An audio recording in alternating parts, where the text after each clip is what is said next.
Guess who's back? Guess who's back? Guess who's back? Da na na na na. That's me, baby. Hey, we got my brother back in the seat finally. Ryan, it's been 2 weeks since then, but he has made it back. We actually did a little bit of recording last week. My fault. Messed it all up, but we're here. Right. Come on now. So we're growing the channel little by little, so be patient with us as we make this look more dope and give you more content to provide you some useful information, but I thought crypto people are supposed to be tech savvy. They are. But just because I messed up the volume doesn't mean it wasn't tech savvy, okay? Don't put that on me. So in this episode, we're going to be talking about the other side mint that's dropping April 30th tomorrow for this video, as well as Imposters, Journey, Moonbirds, and then finally wrapping it up on what other use cases does the NFT world have for us. So let's go ahead and just kickstart it right off with the other side. Landmint is tomorrow. I don't own any ApeCoin anymore. I let that all go. You don't. We're not purchasing any of it. Nope. But what do you see with the project? Just gut feeling. Go. You know, Bored Ape, obviously, big blue chip, the biggest. It'll always be the biggest for a while, in my opinion. Yeah. That's just me throwing that in there. Unicorn. Is it, what, 150 now? It's 150 ETH. Unreal for a Bored Ape. Mutant Ape's almost at 40. I think they hit 45 the other day. Anyway, obviously it's they will crash so much right after this. Like, right after the apes get their land. They crashed once the ApeCoin went out. It went from over 100 down to 70, but then there was a lot of talk about the land, and then all of a sudden they started getting bought up again. Yeah. So it's just a prediction. Yeah. So I feel like Bored Ape, this whole thing, it seems a little weird. Seems a little weird to me. They had the KYC. Did you see that thing? So for anybody who doesn't know, they just threw out this kind of mysterious thing about like, hey, you want to make sure you fill out this KYC, and they didn't really say what it was, but I think some people were in the know. What, you think some of the government sneaking in there, getting their dirty little paws on this? CIA. No, I think it's probably venture VC money. To be honest, I think Bored Ape, it's getting up there. The 150 floor. It's the big boys are playing in there. Yeah. VCs are getting into a few projects. Rumor has it, which we'll talk about later. Yeah. But okay, so we're talking about the other side. Mint April 30th for land. I hear it's 305 ApeCoin for one parcel. All right. Which is how much? That's like $20 per. So $7,000 for a piece of land? Roughly, yeah. But now, here's the thing. Tony, the CEO of the Journey Club, has over 1 million Ape token. And estimations, that's putting maybe 3,000 parcels of land into the Journey Club itself. Eyeballs go to that club because of that, if the Metaverse plays out. Now, here's the thing. Is the other side, a Metaverse, kind of more like Decentralized and the sandbox where you can actually interact and walk around and move around? Or is it something where you're just playing online and digging up and trying to get resources more as a game? Yeah, I haven't seen the details on it. I don't know if they've made any announcements or released any of that key info.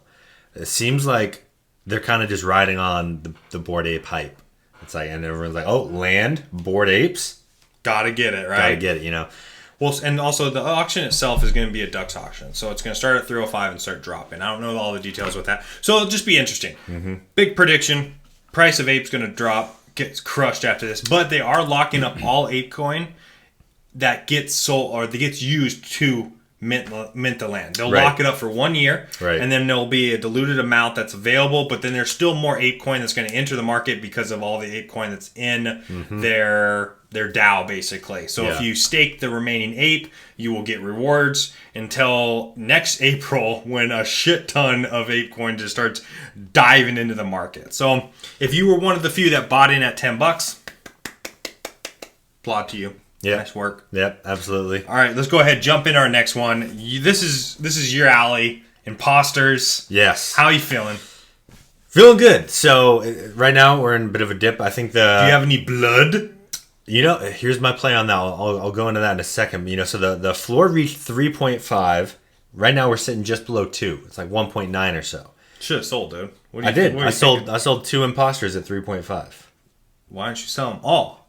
Dude, he's over here. No one times the market perfect, but your boy did. Timed perfect with some of my sells. For 2. Oh, I went with the 60-day and the 90-day locks for most of my imposters. We're just accumulating blood, and then what we're doing with the blood is selling, DCAing out the whole way, because it's a token that is infinite supply. It's just more is coming into the market. So I anticipated, but they do burn the blood when they use it for mints, though. Yes. Okay. So my plan was, you know what? I'm not going to hold my blood. I'm just going to sell it. Because I know other people are going to do that. If you can't beat them, join them. So I would sell the blood pretty much every day or every other day, kind of depending on gas prices, depending on how much. How's that working out for you? Great. I started selling at 40 cents, and now it's down to 15. All these community tokens are just getting slaughtered. Banana for CyberKong touched $3. Got choked right there. Banana's coming up. So, that banana though. No, seriously, this is embarrassing. PTSD from banana coin. Playing play to connect and getting banana. I just keep actually using it back in there and leveling up my CyberKong and just trying to figure out that. But at the same time, I don't think I'm going to be taking any rewards from Banana at this moment because Banana's just taking a nosedive as well. All these community tokens are. So you're saying you have Banana and you're not selling it? Well, I'm using Banana to continue playing, and I haven't had to use any more. Like, I haven't had to pay to play. Fair enough. I've luckily been able to just accumulate Banana, and whatever I get on Kongium is their resource. Kongium? Yeah, that I use to level up and all this, and it just keeps paying for itself right now. So I'm cool with that, but haven't got any rewards from it. All right. So I don't even know why I just stole your thunder on the imposters. It's good. We're just talking about these community tokens, and I anticipated blood is just going to be going down, so I was selling the whole time. Interesting fun fact here. I saw this guy. Last night, I had made a little play. I was like, you know what? I think we're going to mint these UFOs. It's one of the NFT mints that goes with the imposters.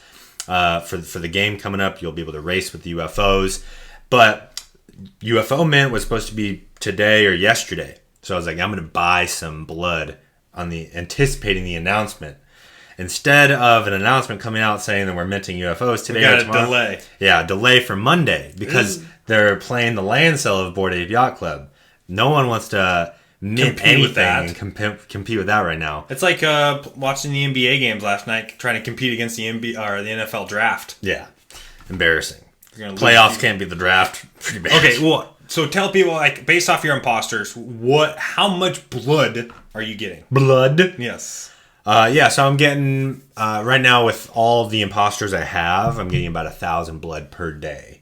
How many imposters do you have? Flex a little bit. Yeah, right now I think I'm holding eight imposters. Okay, so you're getting over 100, maybe 120, 140 bucks a day. Blood per imposter. Per imposter. Yeah, per imposter probably around 115 average per imposter. You get 100, 115, 130, or 150 depending on how long you stake them. All right. Well, then that will just carry us right into our next question, talking about Journey developing a token. Just the deployment probably in Q3. Now, if we are going to learn anything from these different communities and community tokens itself, what can we take away the best use or possibly utility that Journey can bring as a utility token? Just as throwing it out there, shooting the shit. Yeah. I think there's a lot of different models. I think if you want to really incentivize people to hold the token and not sell, you put staking for the token, give some people some APY. So some people want to take profits, they want to sell, cool. But then people that actually hold, incentivize people to hold. Otherwise, they're not gonna. There's no reason to hold. If it's a infinite supply token, the price is gonna just go way down over time.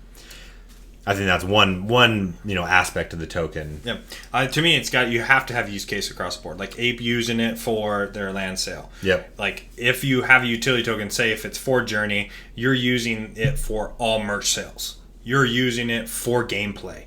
You're using it to purchase skins within their battle game, to enter tournaments that are going to be sponsored. You're using the Journey token for everything. You don't accept anything else. Your ecosystem accepts your token. You want to come play in this ecosystem, you got to go to Uniswap or wherever you can get the Journey token at. That's my approach on that, but also then therefore you have to create utility in one. If there's no desire for the things that your utility token can do, it's going to go to shit. Well, which, I don't know when the game is supposed to come out for Journey, but if the game is already live when the token comes out, that's huge for utility and huge for the price of the token. Yeah, and that's the thing too. Is like this market is not the best of markets even to entertain a token launch at this moment. Anyways, so holding off on that. Definitely not upset with it. Now, real quickly before we dive into our next topic, Journey membership pass. Where do you see it? Where do you see it trending? Especially with the land sale, because if you haven't heard, when we talk about it, but Tony being the second largest owner of apes within the Bored Ape Yacht Club, land sale, getting a bunch of land like we hinted at, over 1 million ape, getting a bunch of it, eyeballs back on the community. Do you see that short term, or is it still just a long term play, holding for a while, seeing where this plays out? Yeah, I think it'll benefit, because I think after the land sale, like we mentioned for Bored Ape, that liquidity is going to go elsewhere. So it is going to be more eyeballs on Journey. Now, do I think we're going to go back to old all-time highs of 6 ETH floor for Journey? No. But I think we could see a jump back maybe to 2, 3 ETH. Yeah. Yeah, and especially if ETH starts making moves, which also right now just... Or, I think even if it doesn't, even if we get volatility to the downside, we could see the floor rise on NFTs. We could, just based off of, but if we get volatility downside, that's just for another day, to be honest with you. Yeah, but now, let's just move away from those topics and go over to something neither of us are in, is Moonbirds. Word on the street, VCs are the reason why this skyrocketed. And we're talking people with money. Obviously, if you got up to, 40 ETH, you got some cash. Absolutely. And it happened in a blink of an eye. Yep. In a week, I forget what the ETH exchange volume was, but I think over 100,000 in a week, which is ludicrous. Yep.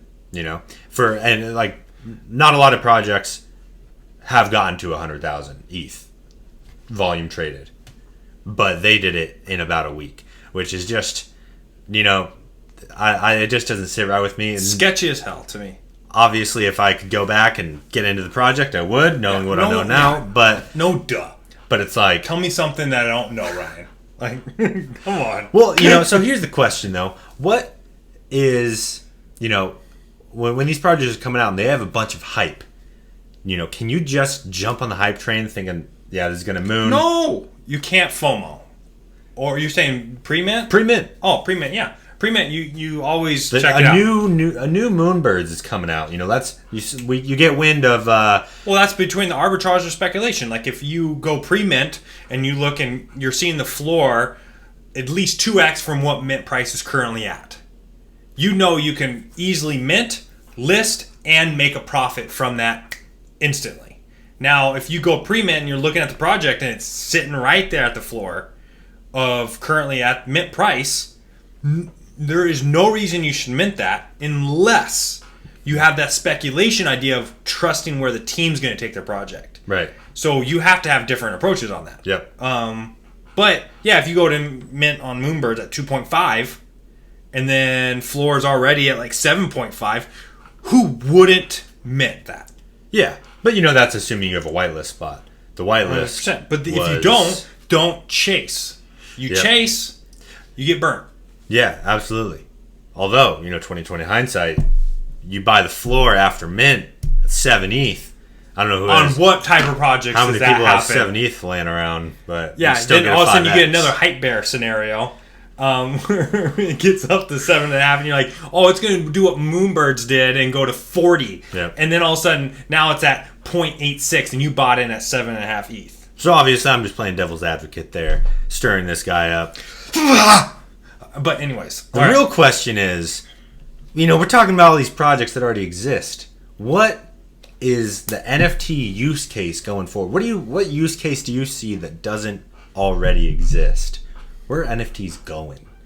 Well, I mean, I think a lot of people have talked about this. I've heard it now, from others as well. Is NFTs will be tickets down the line. Mm-hmm. You're going to have an NFT that goes to your wallet. You're going to be able to go to concerts, basketball games.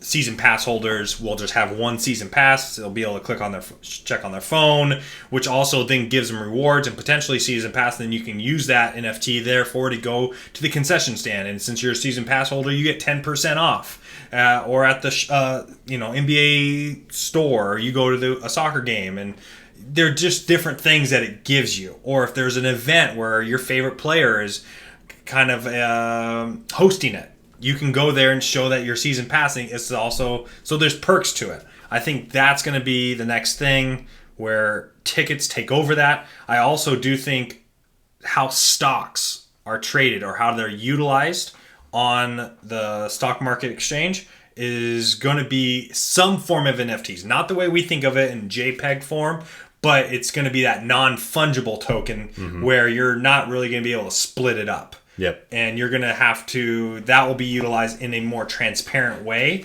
on the stock market, which also will create better utility for them, obviously, because everything's a lot cheaper and a lot more quickly exchanged between one another. Right. That's just my perspective. What do you got? Yeah. Well, I want to kind of piggyback off those two things. So, number one with the stocks. Why are you stealing my ideas, dude? I just got some extra intel for the people with those two things. So if you didn't know, GameStop, they're taking that route. They're taking their stock to NFTs. And there's rumors they're going to be using different things. That there was going to be Loop Ring, which is an L2 for Ethereum. Now it doesn't seem that way. They might be going somewhere else. But anyway, they're going to be bringing their stockholders NFT value, and that's how they're going to beat Wall Street, And for anybody who knows the situation from a year ago or whatever, Wall Street, Robinhood, they halted trading when GME was slaughtering the shorters. Those financial institutions were shorting the stock, and they got beat at their own game. But then trading got halted. It was some BS. But now the game is rigged. You can't rig the game in crypto, baby, or at least Well, within the decentralized form, but I'm sure they're going to try to create a centralized platform where they could ultimately shut that down as well. Absolutely. So. But, and then, so with that, anybody who has shorts on the GME, they don't have those stocks, so they're not going to be able to get the NFTs. Yeah. So it's a pretty cool game plan by them. And then the first thing you mentioned with the tickets, I thought about this, and it's going to be amazing. Because think about it. You want to go to your favorite artist's concert. How often do you have to go to Ticketmaster or StubHub, and these assholes buy 50% of the tickets and mark the value up like that, So you won't be able to do that in the future scenario of these artists just selling directly through a decentralized NFT service where you can buy the tickets that way. They don't have to worry about StubHub. What about a cooler experience also? The NFT itself allows you to record your perspective at the event, and that becomes just a gift that kind of basically loops on your NFT. So your experience now lives on that NFT that you purchased. Endless possibilities, That's just one of many, but yeah. Just throwing it out there. Hey, look, none of you gave us questions in the comments last time. I don't know what the deal is. We didn't have content. We had to think on the fly. Throw something in there. I don't care what it is. Give us something to talk about next week. Throw it in the comments. Give us a question, and we'll answer it. And if it's not even NFT related, guess what? We'll answer it anyways. We will? Yes, we will. Till next time, everyone. Peace.